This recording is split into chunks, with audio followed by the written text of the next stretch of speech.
ঘুরতে ঘুরতে আমরা চলে আসছি জামটিলাতে। তো জামটিলাতে আইসা যে টিলার মধ্যে উঠছি, অনেক ভালো লাগতেছে। এখানে এখানে আলো বাতাস অনেক ভালো, খুব সুন্দর বাতাস বয়ে যায়, সেই কারণে আমরা অনেক ফিল করতেছি। এই যে দেখেন উঁচু টিলাতে একবারে উঁচু, এখান থেকে সব কিছু দেখা যায়। অবশেষে আমাদের ঘোরা শেষ, তাই আমরা বাসাতে যাচ্ছি। তো উনি আমাদেরকে গেট খুলে দিয়েছে, আমরা বাইকে করে চলে যাচ্ছি। এই দেখেন মাধবপুর, এটা যাওয়া যায় এই রাস্তা দিয়ে।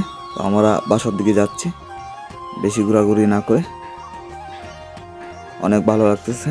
আপনারা আপনাদের মতামত জানাবেন আমাদের ভিডিওগুলো কি ভালো লাগে কি না, এবং যদি পেজটিকে ফলো না করে থাকেন তাহলে পেজটিকে ফলো করবেন এবং লাইক কমেন্ট শেয়ার করবেন। আর আমরা চা বাগানের সন্তান, তাই চা বাগানেই আমাদেরকে মানায়, তাই শহরে না, এ কারণে শহরে ঘুরতে যাই না।